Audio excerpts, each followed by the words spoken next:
I did a bit about the first 48, the TV show. Oh yeah. I did this bit like it's got to be like close to 15 years ago.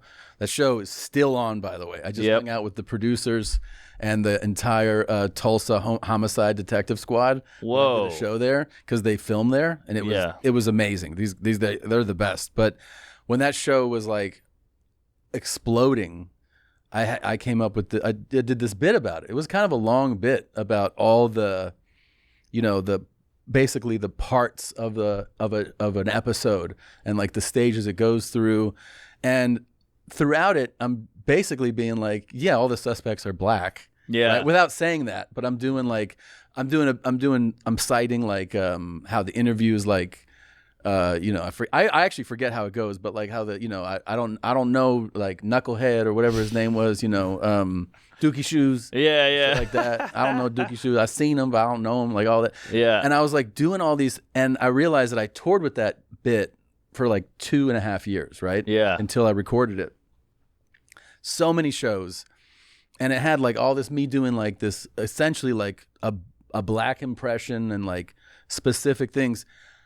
All I ever got from black people was like just heaps of praise. You know what I mean? Like they would come up to me, they're like, that's the funniest shit, like high fives and like just all. And then the only time I ever had people shake their head was like white women. Of course. In the front row, just like, this isn't right. Yeah. But I was like, the reason that it worked with a black audience was because of the fact that like the details it was accurate. Were accurate. Exactly. It wasn't lazy. It wasn't lazy. It wasn't a lazy bit. Yeah. And it wasn't really hurtful. You were just chronicling what was on the show. You were just saying, this is what it was. Yeah. They even told me, because the big like thing at the end of that bit, I think, was that I say something about how you think you can talk your way out of like the interrogation. Mm-hmm. I was like, nobody lawyers the fuck up, right? Like if you watch the show, you'll see like 300 people get like charged, and they're like, and he went away. And then there's the one guy who's like lawyer, and then it says like no charges or all charges against Tayshaun were dropped. Like, wow. That was like the last thing. These detectives to this day, they're like, every single time some fucking guy's in here and they go lawyer, we go fuck.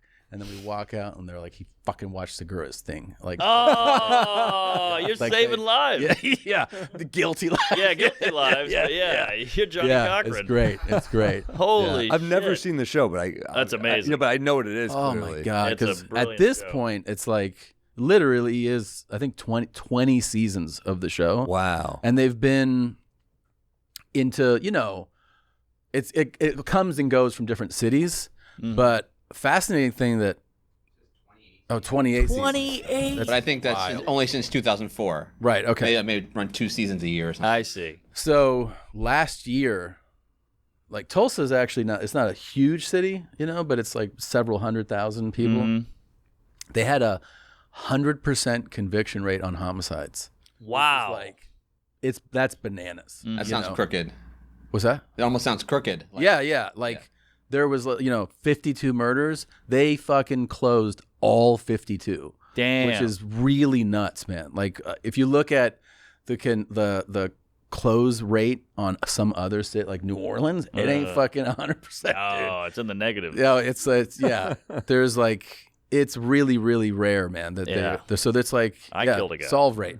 I'm here. Remember that? That's nuts, dude. That's Homicide nuts. Hunter, Lieutenant Joe Kenda. You ever see that? Oh yeah, That the guy big was guy. Yeah, look up that guy, Lieutenant Joe Kenda. He was fun. Well, his whole thing was like he had like 400 and something arrests or convictions or whatever, which is not fucking possible. Wow. Yeah. Oh yeah, this guy's had like TV shows and shit. Yeah, Homicide Hunter. Yeah. But they got a real hunk to play him when he was younger. Oh really? Yeah, but I mean, look, he's clearly seen some shit and done some amazing stuff, but it is hilarious that that's your second chapter.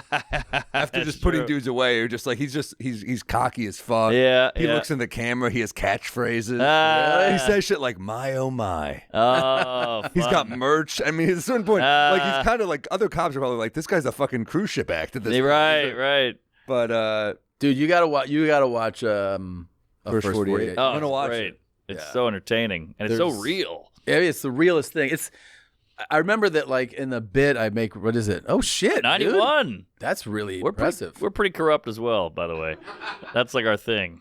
Oh, I like the Yeah. the corrupt point that you just made. It says, like, New Orleans PD claims 91. However, a watchdog group indicates it's 65. wow. They're like, Fucking watchdog. they're lying. Yeah. Shit. Wow. Who's the watchdog group? That's what I want to hear about. They got like probably like a CCRB type thing, right? What's that? Like Civilian Complaint Review Board type. Oh, That's interesting. very funny. Where they, yeah, I mean that's Dookie got to be an Shoes is exhausting innocent. job. Yeah. Just yeah, dealing yeah. with corrupt cops. Oh, Like, my dude, God. Just fucking stop lying to me. I know, because then they'll arrest your ass.